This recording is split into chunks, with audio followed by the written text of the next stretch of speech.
nobody had an issue with like me or Shane or Dio being in the group or the idea of the group, because the idea of the group was just, you know, we hate WWE, we want to destroy WWE. It's the same thing as the Nexus, it's the same thing as Dark State that they're doing right now. It's similar to like NWO, Hostile Takeover, right? We hate the company, we want to destroy the company, right? So it's a tried and true thing that I think everybody stole from like New Japan in the 80s or something.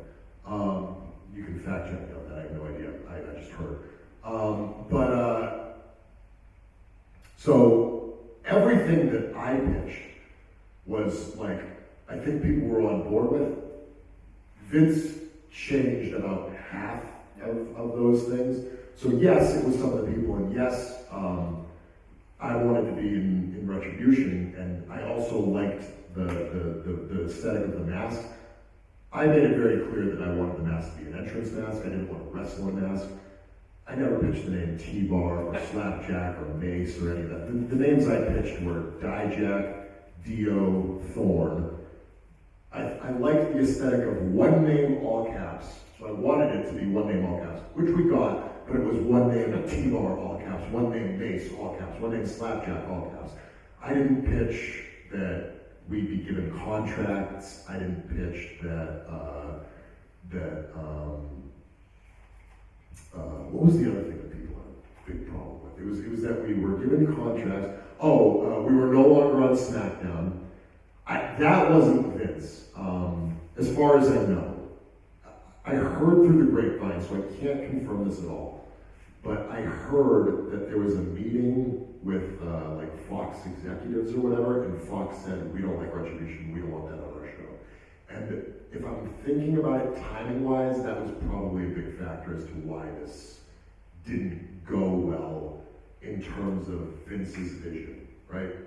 Because you gotta remember that at this time in WWE, if Vince loves something, it's gonna do well. If Vince doesn't love something, it's not gonna do well, right? And I think that was probably a moment where he was like, I don't care about this anymore, because I can't use it on Fox, so what's the point, right? And he's not wrong, right? Like, what's a hostile takeover of a bunch of people who can only be on one show? It doesn't make sense, right? We want to destroy WWE, but only on Monday nights. So, you know, we'll have a very set schedule. Right, yeah. We're busy on Fridays.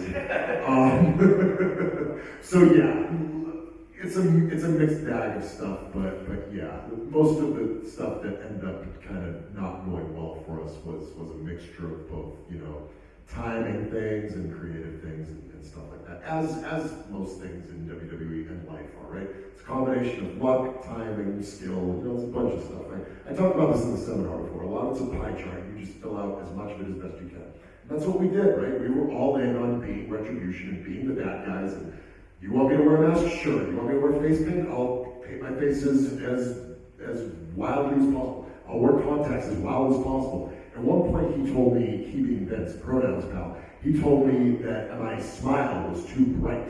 So I was like, okay, I need to figure out a way to wear a black mouth guard or paint my teeth black or something like that. And like show him, like, look, is this better for a bad guy? Yeah, good job, right?